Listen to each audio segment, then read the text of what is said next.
Hey everybody, welcome to We've Got the Beat, the podcast devoted to teen entertainment from the 80s and beyond. I'm your host Michael, and Mindy's on the other side. Hey, you're sharp today. I Good am. job. I had some caffeine, everybody. We'll be discussing, well, this is the weirdest thing. This should be the 25th anniversary, also the release of Scream 5 kind of conversation, but it's not. We're short like 3 weeks, so just give it a little bit of a curve here. But we're going to be discussing the first 4 films of the franchise, working up into the 5th movie. I've never seen the show. I'm assuming it's unrelated. Have you ever seen it? No. Yeah, I don't have any interest. I have issues with 4 even existing. I guess we'll get to that in a bit. Yeah, but let's start off with the first one. 1996, horror is dead as fucking dead can be. And we have a minor hit with Fear and a slightly bigger hit with The Craft. So clearly there's something in the water that teenagers are looking for a new generation of horror movies to go to. All the classic 80s franchises are dead. But there's nostalgia for them, like the slasher film. Instead of, I think at this point we were stuck in like really big budget kind of retro, like the Bram Stoker's Dracula and the Frankenstein and stuff like that. Oh, sure, And just really low budget cheesy garbage, and most of it was being either barely released or was from or direct to video. And but it did feel like you need to go away sometimes in order to have any sort of fondness and nostalgia. So therefore Scream comes along, and there was some buzz before this. This is when I started reading Variety magazine, and Ooh. I had heard there was some buzz from test screenings that this was a really good movie, and then it came out in December of all times. Really fucking weird, right? Like for Christmas. Yeah, I think that the timing of things really can have an effect on its success or failure. Yeah, I mean, the cliche is either summer or Halloween. You basically have August and October to release a horror movie. That was the rule for so long. And then all of a sudden, it became standard after Scream was a hit that every year there had to have been a horror movie. Most of them from Dimension Pictures had to come out at Christmas time. And they never really fared as well as the Scream franchise. But it was one of these things where it did not open big. I think it was like a $7 or $9 million opening, but the buzz and the word of mouth just kept going and going and going. And I think you and I saw it in the theaters. About 3 weeks in? I want to say we didn't see it in the very beginning. I don't know. I mean, I was pretty sure that we saw it in the theater, but any more than that, I don't know. Yeah, I feel like it was the end of Christmas break because I was in college at this point, and I had to have done it before like the second week of January. So we saw it fairly early on. We saw it in a very packed theater, and it was just a hoot. But the one big thing I remember was, first off, the black lady saying, "Shoot him in the fucking head!" that was sitting like in the row next to us. That made me laugh so fucking hard. And the 2 young kids behind us going, "This is the bloodiest movie I've ever seen in my life. This is disgusting." And you kind of whispered to me, "Wimps." That's because they didn't apparently get raised on, Slash, like I did. Yeah, by this time I think you had already seen a few horror movies in the theater, but you had definitely been educated on VHS with a ton of 80s, horror movies, and maybe early 90s a little bit. But there was something also fresh about this at the time. Now I fucking hate it. Is the self-aware commentary. It's not necessarily a spoof. Where it's kind of dryly poking fun at the genre. This is literally commenting on it as it's happening, and that seemed really fresh at the time. But now, like all those movies and fucking Dawson's Creek, and it just really drives me up the wall now. I call that meta. Yeah, I guess meta. I also can be. Well, no, I guess Final Girls it works. I don't know why it works. Is it because they're actually in the horror movie? Yeah. Yeah, because it works. I mean, I'm not saying that's what meta really means. I don't know. Usually meta's a little deeper than that, but to it, to acknowledge the situation that they're in to some degree, but it not be tongue-in-cheek, Yeah. or not be poking fun. It's different. It's a different level. Because it acknowledges that there are slasher movies. They've all seen them. They know the rules, whatever. But also using that as tools to help survive in the situation that they're in. So a movie within a movie kind of thing. Yeah. And everybody from this became a star. I mean, everybody. It saved Wes Craven's career. Drew Barrymore got a big bounce from this. Were you shocked when she died? Because I did not. If I remember correctly, none of us expected it. Oh, I mean, if I remember correctly, I think everyone was shocked. Yeah, I think that was the point. Yeah, she was the main character. She was the biggest name from what we believed in the first 15 minutes. On the poster, she was... Wait, I think they redid the poster. I think when we saw it, it was just the hand over the face and a cell phone in the other hand, if I remember correctly. And it was about a month in is when they redid the posters. You remember how every movie, even like comedies, would have that lineup on the poster? So many movies did that, where they'd have an image above, and then they'd have the main stars, and it would just filter back. Like the focal point would be the main two characters, and then focal back on all the other supporting characters. But Drew Barrymore was put almost as if she was the lead on that second poster. And it worked really well. I mean, I think that the misdirect is intentional, and it kind of gives indication of what to expect from the rest of the series. Right. And it's also an homage to Psycho, one of the very first slashers, if you count it as a slasher. I'm not sure. The rules keep changing. People keep saying it was Halloween, then it was Black Christmas, then it was Psycho, then it was Peeping Tom. So I'm not sure what is. But the fact that you stayed with Janet Leigh for so long, and all of a sudden they take her out of the picture, you're like, what the fuck? That was really kind of an homage to that. And, of course, bringing back the masked killer. And that was kind of a trope in early 80s slashers before, like... You know how there's the stars of slashers, where the hero, the villain was almost like a hero, where you're rooting for him, like Michael Myers, Jason, and Freddy, and Chucky, and stuff like that. They wore a mask sometimes, but you always knew who was under the mask.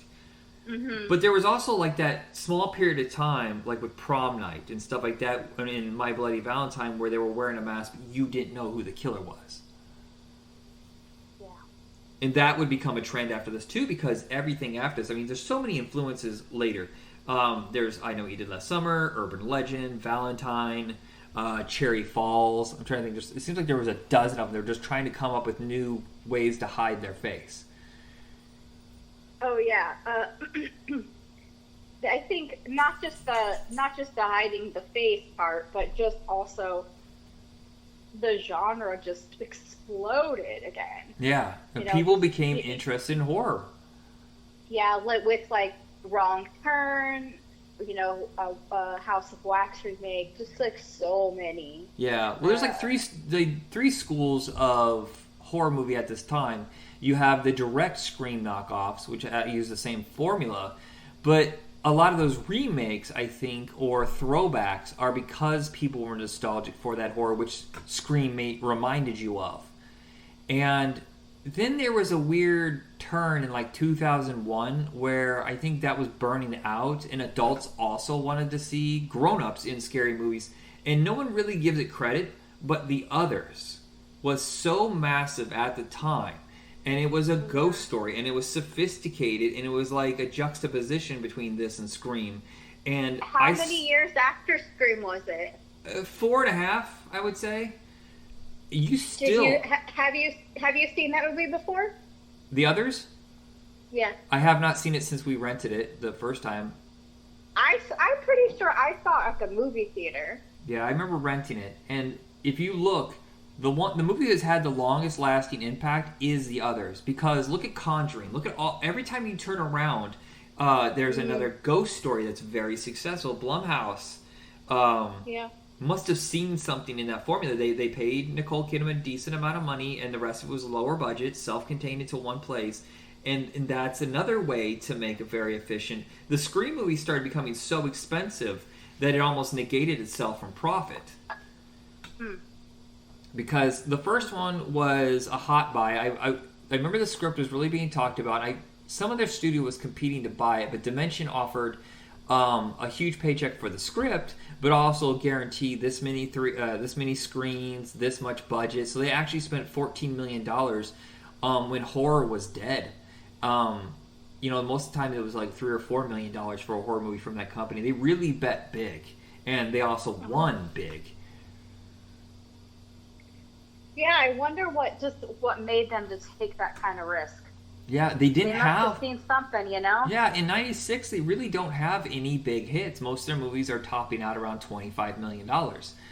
And just something must have screamed to them, haha, I didn't mean to do that. That this was going to be a potential hit. I would say they were a little too fast, I think, to make this sequel. I think there needed to be a little more breathing room. Because if I remember correctly, they were still editing the sequel almost to release date. They were making prints the week before. Yeah, I think that's the general flaw of Hollywood is the oversaturation, or not just Hollywood, every music industry, whatever, is the oversaturation and not knowing, what the right timing is, and then you're just like, I'm so fucking tired of seeing this actor, or this series needs to die already. Yeah, the one thing that's interesting about how the cast, like I said, every single person got success after this, in various forms, and then it almost filtered away pretty fast. Like, no one ever figured out how to use Neve Campbell properly. No, I agree with that.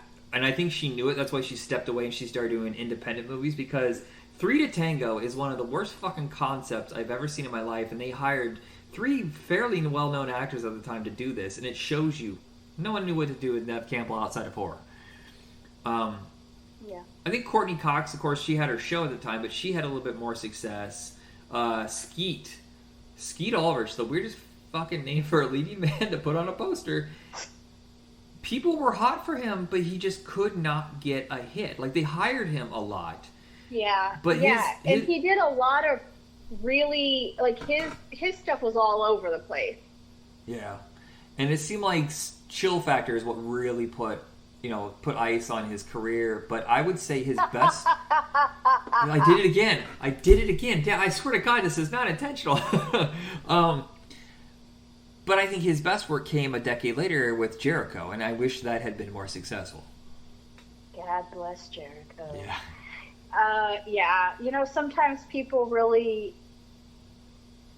there's a reason why television is respected a lot more than it used to be, really. I'm not saying television is better than it was, although I'm basically saying television is better than it used to be. Like, just so much more depth and quality is possible in television. And Jericho was one of those. It's like, it was like, science fiction / whatever. And you also don't expect such character development and such loyalty to, I guess this was probably a similar time as like Firefly and stuff, right? Yeah. So it makes sense, the veracity, of devotion. But I think that show was really worthy of it. I'm trying to think of who, Jamie Kennedy, of course, blew up years later with the Jamie Kennedy Experiment. He was doing really well after this because he, people loved him, for one, because he was the everyman. He was the guy that you kind of saw through his eyes. If you knew something about horror movies, you were riding along with him. Yeah, that makes sense. Yeah, but he did a lot of different stuff. He was he's likable. He's, but he's not. You're right. He is much more relatable. Yeah. I still really love that stupid movie he did, but I don't even care. It's so funny. Whatever, Kicking It Old School. Oh, yeah, when he goes into a coma. That is a good one. It's so dumb, but it's so funny. I don't know. The problem is, of course, we're trying to separate the movies from the actors. Now Jamie Kennedy is so fucking annoying, I can't stand him, and Rose McGowan's a fucking psycho, so forget that. But everybody else seems to be holding their own. Matthew Lillard, I think, severely underrated. Also used pretty badly. We went and saw some of his movies and we're excited about it.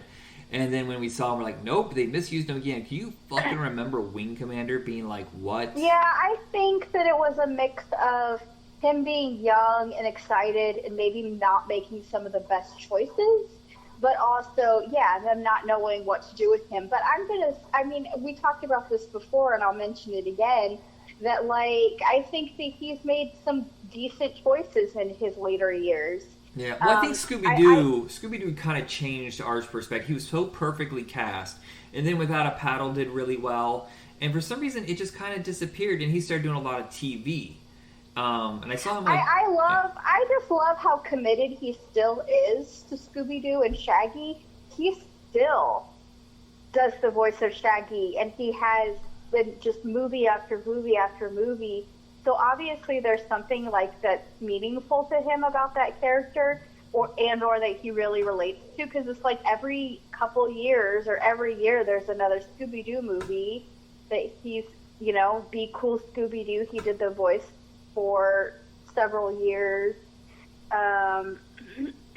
He just continues to commit to that. But it's not like he's holding on to something because he's desperate. He has lots of work. Yeah. He does tons of things, lots of TV shows, including, just the last few years, which was a pretty popular series, Good Girls. Okay, last time I saw him was on *Halt and Catch Fire*, so he's kind of turned into a dramatic actor. But I really think that what turned him into a dramatic actor, maybe I'm wrong about the timing, but I had mentioned to you that he was so good in that movie with George Clooney, The Descendants, in 2011. I think that kind of, it got nominated for some awards. It was pretty well respected, and I thought that was I was so surprised and impressed by him in that movie. I think that's where things kind of started to turn for him. Okay. In a more serious way. Yeah, I should probably see that. I still haven't seen it. It's serious and it's, pretty dramatic, and it might not be I don't know that you'll enjoy it, but I think it's a valuable thing to watch to really see, some good performances, and especially for him to see him really just take on some, meatier stuff. Yeah, here's the one thing is the one main actor that we haven't talked about yet is David Arquette. And I've seen him do dramatic work. We both thought his best performance was The Gray Zone, a movie that was barely released that nobody ever watched, whatever. About Holocaust camp, and I watched it and I said, we've been wasting this dude on these stupid fucking comedies, and I don't get how these directors and studios see Dewey and say, hey, this lovable kind of aw shucks guy that goes this whole who should not have survived beyond part one. I mean, he gets a fuck beat out of him in almost every movie. Yeah. And they cast him in stupid ass movies like Ready to Rumble, See Spot Run. I like Eight-Legged Freaks, but it's still he's just being loud and obnoxious. There's a little bit of empathy there with his character, but I just don't understand how they saw the Scream series and that's what they offered him, and that's so weird. Yeah, I don't know. I mean, again, I think that there's a lot of people who have been misjudged and miscast, and also, misfires on the part of the actors themselves too. Yeah, that's true. We don't know what the paychecks were offered, and they're like, oh, how can I turn that down? Oh shit. Yeah, we don't know what his other options are. If he wants to he's trying to stay relevant and these are his options, then, he's just doing his best. But, I don't know. There is one other cameo in this. It wasn't really filled with cameos. I feel like the later entries were filled to the brim with cameos, but there's Henry Winkler in this, and we hadn't seen him in years, and it kind of changed your perspective. We're like, holy crap, he can do something more than the Fonz, because that's all we ever saw him do. And since then, he's done great work. I mean, of course, after this, he did Waterboy, but I love him on Barry. Oh my God, he is just like, he is magic on Barry. He is magnificent. I mean, if for people who haven't seen this show, like fucking go watch it as soon as you're done listening to this podcast. It is one of the best things I've seen in years. Yeah. To the point where I've watched it like multiple times. What's your favorite episode? You know my favorite episode. Is it the one where they fight the little girl? Or the little girl actually just kicks the shit out of him? I think that's everybody's favorite episode. It's just so shocking. It's so shockingly like brilliant and ridiculous. Anyway, it looks like he has several projects. I was going to say about David Arquette. He has actually several projects in the works, and some of them look a little bit kind of promising. So let's be hopeful for him. But about Henry Winkler, I think he took a break for a long time, or he's written children's books. He did a lot of different stuff because I think he just needed to be seen in a different way. Do you know that he was offered the role of Danny Zuko in Grease? That makes sense. Yeah, I can see that. And he turned it down because he didn't want to be the Fonz forever. Yeah. Because it's pretty much the same thing. I'm curious. I didn't look this up, but I'm wondering how many directors or actors were offered Scream and turned it down because they looked down on the genre. I think Scream is the first time in a long time people looked at the genre and gave it some, at least begrudgingly, gave some respect. I was like, well, hell, look at that. It brought the whole thing back, and it kind of changed the attention towards it. But I do love the fact that the original script does kind of subvert some of the expectations. The biggest one, I think, is the fact that she sleeps with her boyfriend, which you never did in slasher films, because if you have sex, you're dead. Yeah. And it was kind of a way of saying, look, just because you have sex before marriage or whatever it is, doesn't mean you're some whore that deserves to die. That's some weird, like subconscious, like Christian revenge, or what do you want to call it, like prudish. I think you're right. It was a first step into not vilifying sex. Like, I think it was, a more sex positive thing, which, Lord, we need more of in the world still. Yeah. All these years later. I was just going to say... Yeah, I still feel like every time you watch anything with sex in it, it's always some sort of cautionary tale. It's weird. Yeah, I mean, it's a little bit better, but I think that... yeah, it's still awkward. I wish it would stop being so awkward. Yeah. I was going to say just a few interesting bits that I got from, like, the trivia, is that originally... Drew Barrymore did get offered the role of Sydney, and it was her idea to take the part of Casey because she thought if they cast someone like her and killed her so quickly that literally anything was possible, and that would which I think again really did something special for the whole series. Yeah. Another thing is that some of the Tori spelling was considered for Sidney Prescott. Also, who else was offered the role? There was a couple people who were offered the roles that turned it down, of course. Oh God, I can't even keep track now anymore. Oh, Molly Ringwald. Wouldn't that have been strange?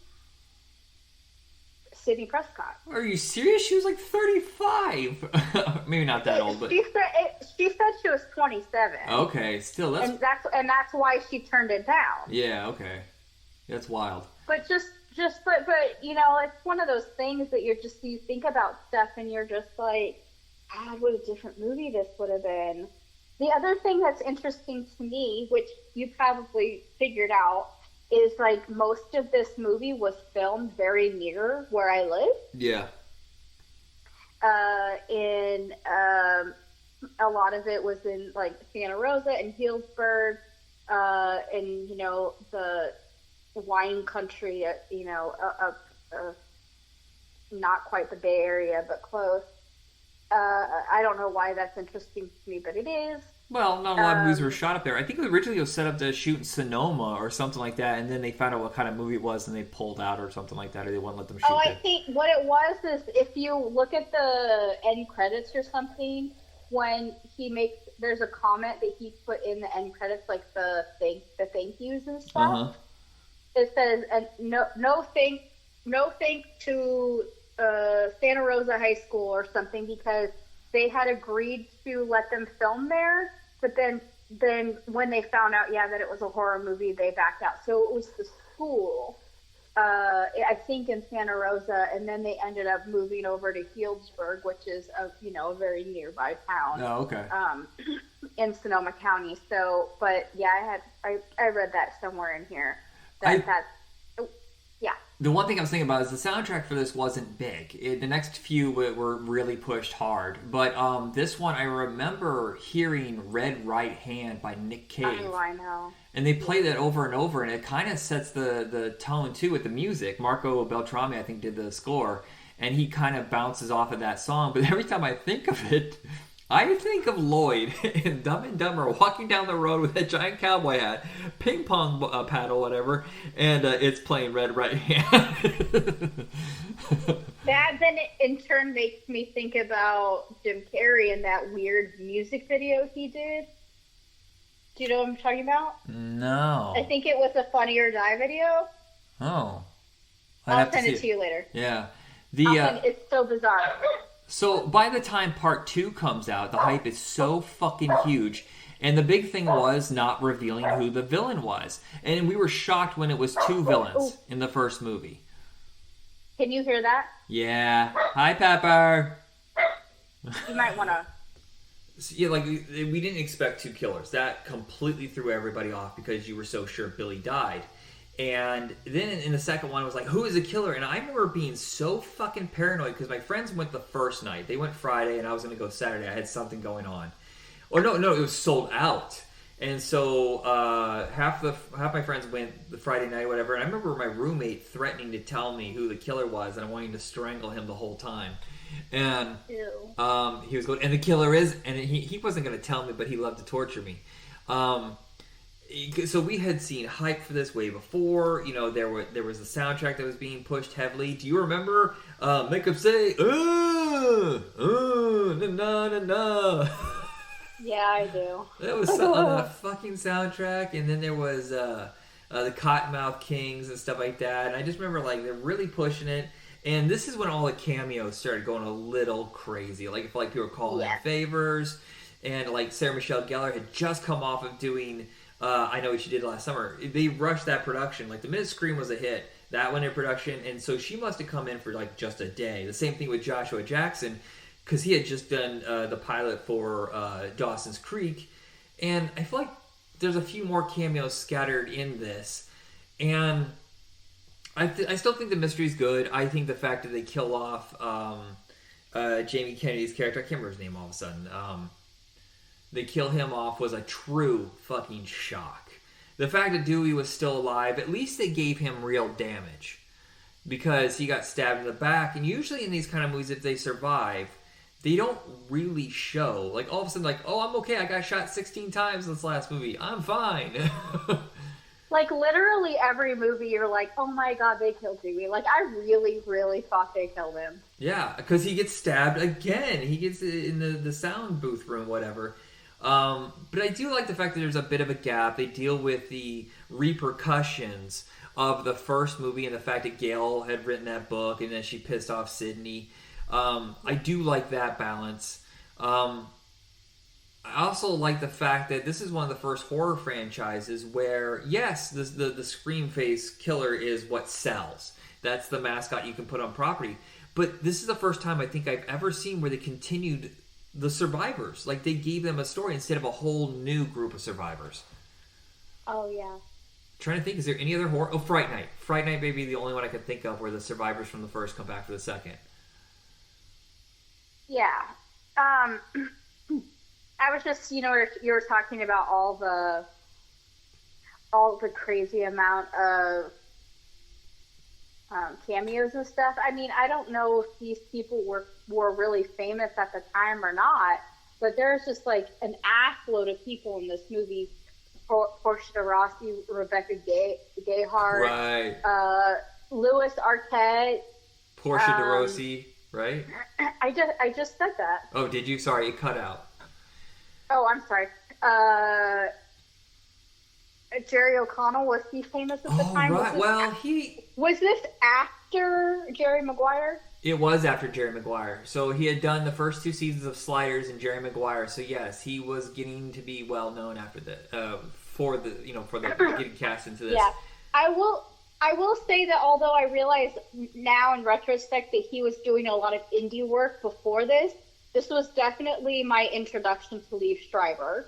100%. Yes. Because he is in the first movie, but they only take a picture of him, and I think there's some like grainy footage, and that's it. It's super, very brief, anyways. Oh yeah, I forgot about at the beginning part with Jada Pinkett Smith and Omar Epps. Right, there's a lot of people. Yeah, and it introduces the stab thing, which is a continuous. Right. Yeah, throughout the sequels, this will come up. The stab is the supposed movie to within be, the movie. Yeah, it's supposed to be their version of what happened with the events of the first movie. And well, it's the movie based on Gail Weathers' book, right? Right, yeah. And we have Laurie Metcalf. You think that she's being cast to type, and they throw you for a loop, and I love that twist. But what really, the minute I saw Timothy Olyphant, I was like, oh, that dude's somebody. That dude's going to be. He didn't become really a star for a while. He was always kind of a support. But I was like, that dude right there, he's got something that nobody in the first movie had. That anybody I really think in the whole franchise has. There's like, I'm going to say it, a sexiness. Like the kind of a burning hot guy quality. He's got the swagger. Yes, thank you. I'm not good with words, people. I definitely did not remember that he was in this movie. But I will say that he is 100% like one of my very favorite actors that exists. He is so amazing. And I think the first time I remember him was in Go. Yeah. Which was it after? It was after that, right? Yeah, it was like a year, just a little bit over a year later. But still, it still took him a while to start really making his mark. Right. Well, I think the first time people knew who he was when he was the villain in Live Free or Die Hard. And then he was in the Hitman right after that, and that did okay. And then Justified was a couple years later, and that's I think that just kind of built for him for years. Well, he really what made him a star, although it wasn't on our radar, was Deadwood. Oh shit, I forgot about that. Okay, you win that one. I forgot he did Deadwood before he did Die Hard, so never mind. Scratch everything I said, I'm a buffoon. Yes. So, but still, I mean, for me, I was aware of the existence of Deadwood, barely, but it was also not something I was interested in, and I couldn't afford HBO. So, and that's not, that's the case for a lot of people, that even though it got on the radar for a lot of people, it still took them, more to get. That's not necessarily mainstream either. No. But I will tell you that I absolutely fucking love him. If you've not seen this show, you need to. Santa Clarita Diet. That's what I've been told. Yeah. My absolute favorite thing with him, because he has such a timing for humor that I don't really think he's had a lot of opportunities to exhibit before. And his time, I mean, he's just hilarious. He's just so good. It's still kind of a fucked up show, and it's like twisted, but it has a lot of humor that I just deeply, deeply loved him in. So please watch it someday. Scream 2 is just as big as the first one. Didn't take as much advertising they really advertised. I think most of the Scream profits went to advertising it, which seems silly. Yeah. Of course, it had been on video, so it was huge. It built word of mouth on video. So, we get a part 3, but there was a delay because I think a lot of people were starting to get booked on projects. I think most people got signed to Scream 2 the minute Scream 1 was a hit. Now they're starting to field other offers, and Wes Craven himself said he wasn't completely interested in doing it, and he wanted to do something different. So he signed on to Scream 3, but he did Music of the Heart before that, which I've never seen. What a good movie! It is good. Yes. Okay. It's fantastic. I know it got a lot of awards. It wasn't very successful, but it got a lot of awards. No, I think it's akin to like a Mr. Holland's Opus kind of thing. Oh, okay. Like kind of a motivation, like a very endearing motivational kind of character in a more serious thing. But I mean, it's Meryl Streep. Of course, it was good, but very different for Wes. Yeah. And it's the only opportunity he had. When I remember reading reports when they pushed Scream 3 from December to February, he was upset because he wanted to end the decade. That would be his final film of horror for the 90s, and that he was going to go into different genres after that. And the only time he even got kind of away from it was Red Eye. That's more of a thriller, but I think Scream 3 is where it starts to topple a little bit. And I think a lot of the problem is the fact that by this point, Kevin Williamson is so busy. He's just finishing off, I think, season 2 of Dawson's Creek. He's directing and writing Killing Mrs. Tingle. And he only had the outline for this. He just didn't have the time. So they got the writer of Reindeer Games, of all people, to come in. His name's Aaron Kruger, a decent writer. He ended up doing The Ring later, and I think that's really where he hit his stride. But he finished out, what Kevin Williamson had given for the plotting. But apparently it was torture because leaks like crazy. This is when everybody wanted to know. They wanted to know what the next story was about. The internet is in full bore, news kind of world where people are trying to reveal what's going on with it. So they kept having to rewrite, and it wasn't working. And I think that's a lot of the problem with this. It also has too much commentary on itself now. Because the fact it's shot on, Stab 3 is the set that they're on. The movie within the movie within the movie. And the fact that they have fucking Jay and Silent Bob show up for cameos. And it doesn't work for me. Plus, by this point, I think I'm exhausted with the whole family tie stuff. Which it just starts to get really silly. It's why we like the first one. I mean, it does have obviously the tongue in cheek because it's acknowledging the horror movie genre that it's in. But by this point, it's just getting kind of ludicrous. Yeah, and in Cotton Weary returns for just a brief cameo in the beginning. They wipe him out. And as someone mentioned recently, I thought it would be a brilliant idea. They spent $40 million on this movie, and it's not like they couldn't afford to do this, but if he had been killed on his talk show, that would have been more interesting because the listeners wouldn't know if he's fucking around or not, where he's just killed at home. But yeah, this one, it's playing within the set pieces of Stab 3, so I mean, it's kind of interesting. But what I really like about this is Patrick Dempsey's comeback. Because we hadn't seen him for years, and all of a sudden, he's no longer gawky Patrick Dempsey. He's like, ooh, what the fuck, Studley? What's going on with you, buddy? Yeah, that's definitely. I definitely remember being like, what? And I was certain he was going to be the killer. Bad. I was so sure. Me too. They kept setting it up. Even rewatching it years later, I was like, what happens here? He's got us a fish, Yeah. I never expected Scott Foley to be her long-lost half-brother. What was it again?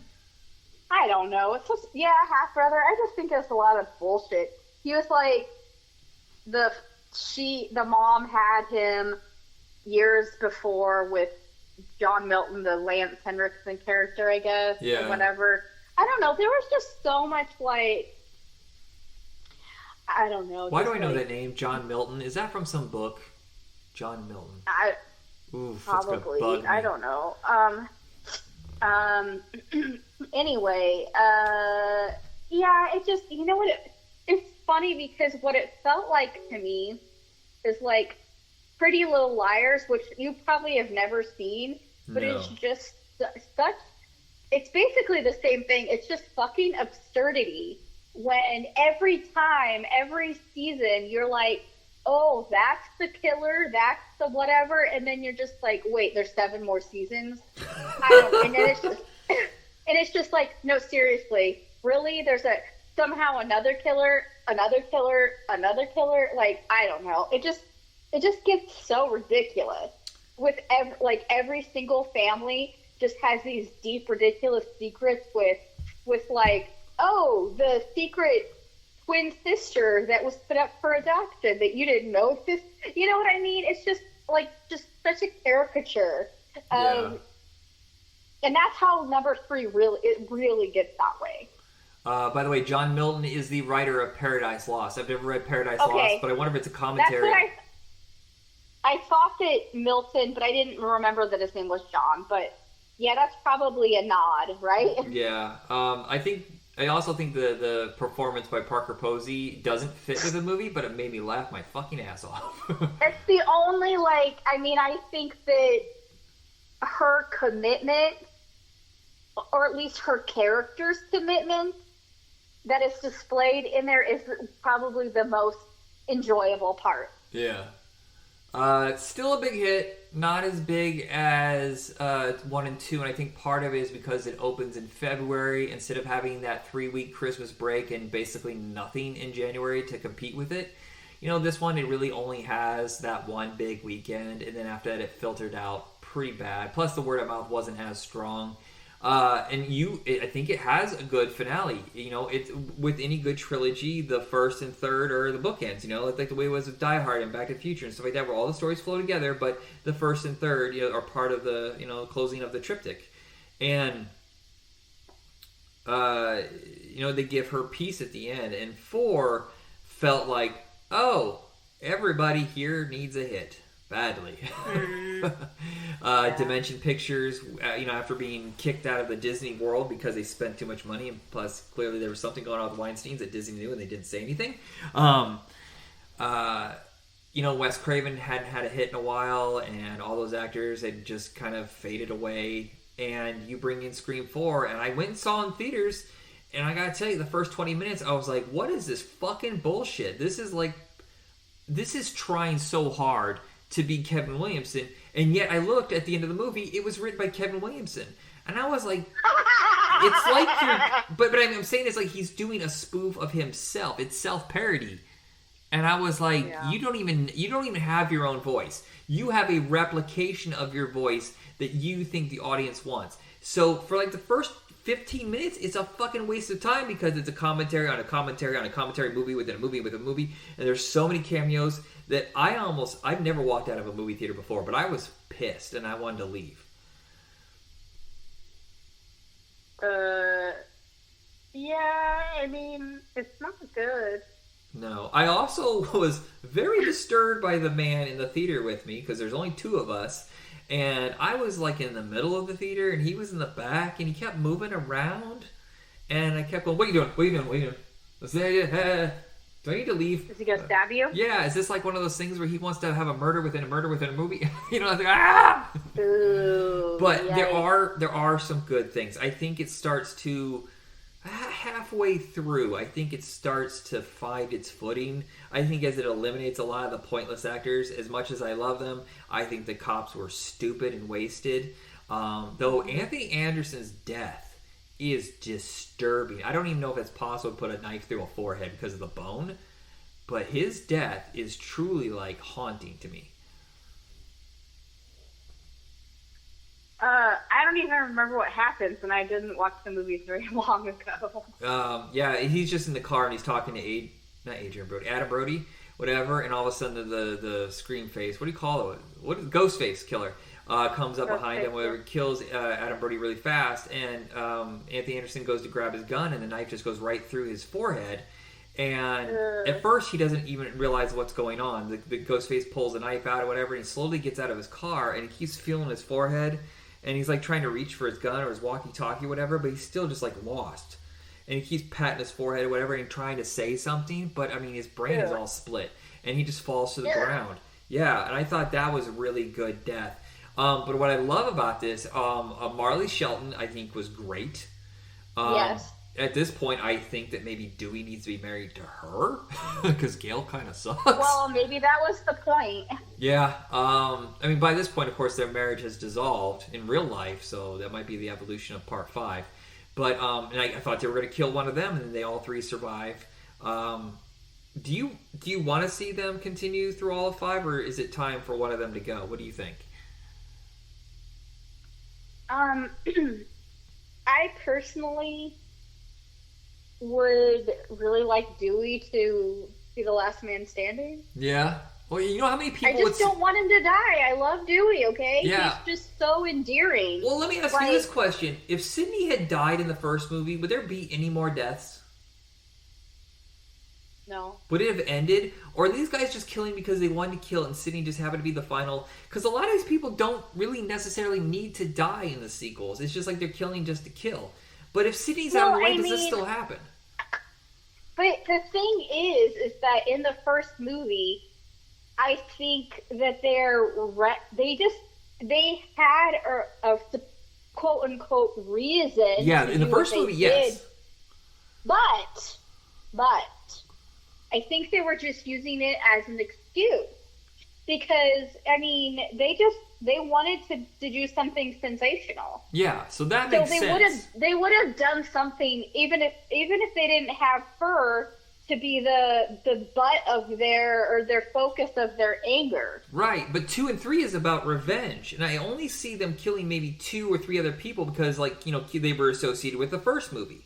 They're somehow in their heads they're responsible for killing Billy and I can't remember the other guy, Matthew Lloyd's character, but killing all the other people that aren't even associated in any way seems like just to have a kill count, just to have the slasher formula keep going. Yeah, I don't know. I mean, I think that most slasher movies have pretty weak rationale for most of their actions.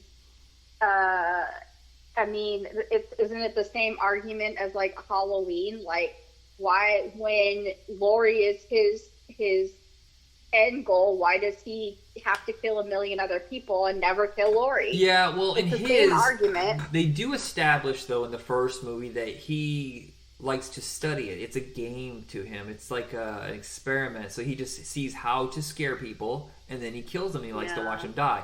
Freddy kills them because he collects their souls for the power. Jason kills them because they're on his land. He's protecting the property. Okay. So sometimes, some of it's that. And in Hellraiser, the weirdest thing is, not for a while are they actually the villains. They're teaching the bad guys what hell is like. So that's an interesting franchise. Chucky just loves to kill. He's a sociopath. He'll kill anybody. He has no... But in Scream 4, though, she has a very similar plan to what Billy has. Yes. And that also is a nice pull the rug because you think there's going to be 2 killers again. She's like, fuck you, I'm the star. I'm going to be the next Sydney. And she wants to take Sydney out because she's jealous of her fame. And it's nice that it's a commentary on how when Part 4 came out, all of a sudden everybody wanted to be a celebrity for really not much. We're getting, Kim Kardashian getting famous because she was in a porn film that she obviously released herself. People are getting famous on YouTube. This is really just the beginning of what is still very common, right? I mean, being a, Instagram famous, or TikTok famous, or whatever. Like, I mean, it's so common now. But this was kind of the beginning of that time. Yeah, so that they really got right. And I think Emma Roberts is I think the first scary villain in the whole franchise. Like, the other guys are scary when they're Ghostface, but her without the mask, and I don't think, do we ever actually see her with a mask? Because her herself is this raw fucking electric wound, and she's angry. Yeah, because mostly she has other people do her bidding. Yeah. And that's scary. But I also love Hayden Panettiere in this, because for a while you think that she might be in on it, but there's that scene where she, towards the end or whatever, where she's kind of seducing Rory Culkin, but in a very cute way. She's just making it known she's sex positive. She's being assertive, and her desperation to save him, where she's just rattling off, and it's never Yes. You know how in some movies where they feel like they're doing fan service or they're doing it on purpose to make the woman a certain way? This one, I believe her, and it's also a commentary on how men always mansplain and talk women down in the horror industry. And I see it all the time in Twitter, and it's fucking stupid. Movies are not sex-oriented. Movies are for everybody. You've always been a big fan of horror and action, especially when we're growing up, and that seemed kind of odd at the time because that's not what the studios were trying to sell you were action movies. They were trying to sell you romantic comedies and kids movies and cutesy shit, you know? And I think that she is the modern woman, you know? She's the one trying to save the day. She's the one who knows shit. And I fucking but love it. don't you think that that's a message in this whole series?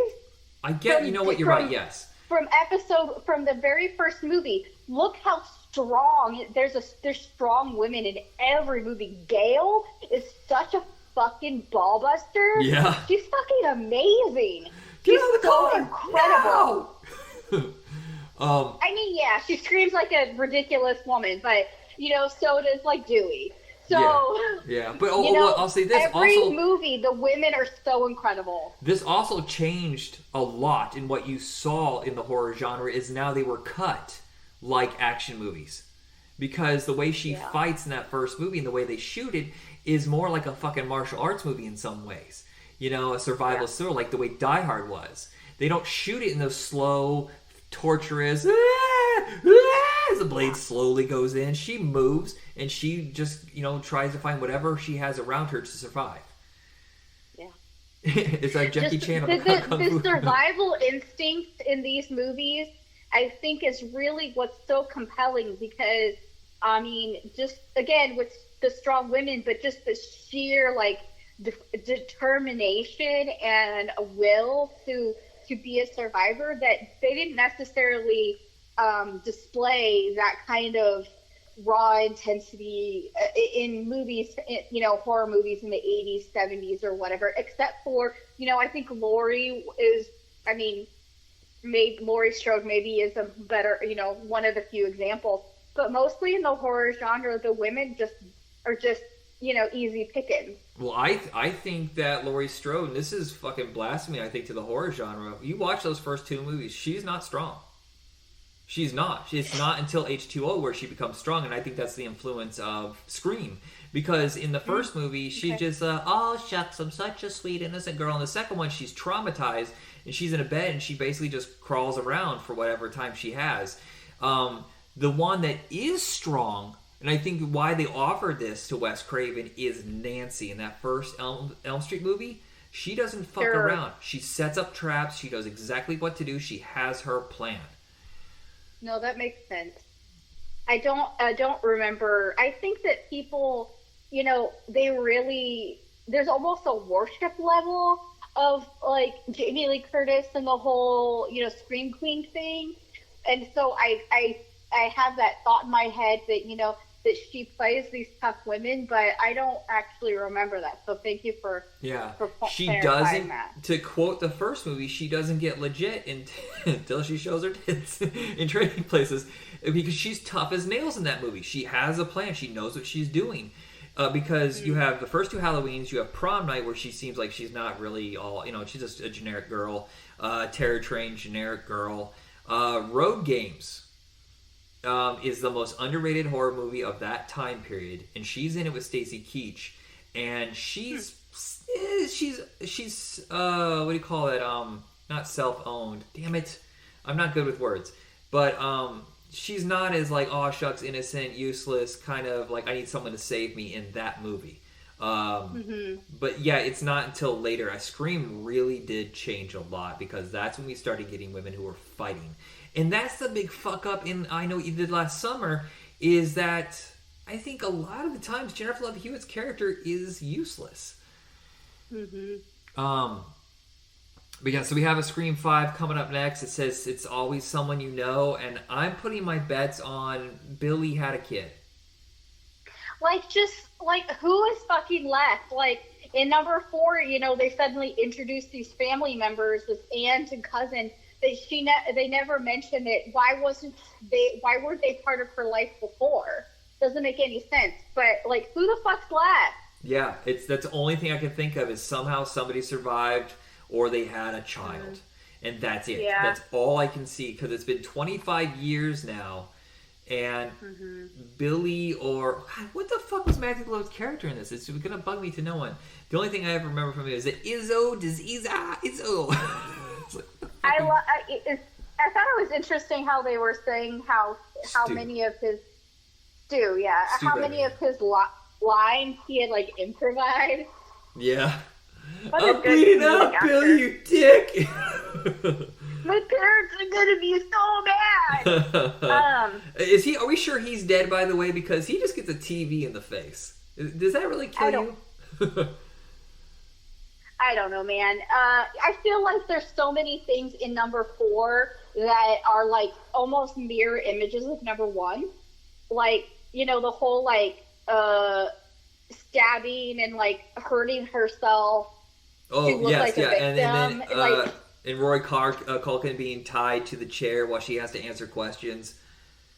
Yeah. So it's like, it feels so much like an ode to the first one, which straight up, like, that's probably is what they intended to end it and never continue again, people. Yeah. I have super mixed feelings about this next one coming out. I mean, I'm going to see it because I do love the series. You know, the first one just, I think, totally rocked our world, you know, 25 years ago. And I'm very curious to see what they're going to do, but I'm deeply afraid that it's just going to be, you know, same shit, different, you know, year. Yeah. At some point it's got to end. How many are they going to continue the what's it called? You know, all the cameos, but now we're so old that we don't even know who the famous people are. Yeah, I had a trouble recognizing a couple of the people in Scream 4. Like Britt Robinson and Lucy Hale. I had to look them up later, but they continue that cameo thing through every movie. There's so many cameos in 3 and 4, but yeah, 4 is like the sweet spot where, like, I really did know, like, all the people, but in this new one, I'm not so sure. I'm worried that they're going to be like, hey, we're going to remake Stab, and then we're going to go visit for the anniversary, and it's going to be a regurgitation of everything, but I can't imagine it's going to cost $40 million, so 3 and 4 cost $40 million. 3 was profitable, 4 was not. 4 only made $40 million, so unless it made a lot of international money. So I'm going to guess there's not big paychecks on this one. They're going to probably do like the Blumhouse way of making a movie for like $10 to $15 million and give back-end deals to the actors instead of upfront, you know, like $5 million each.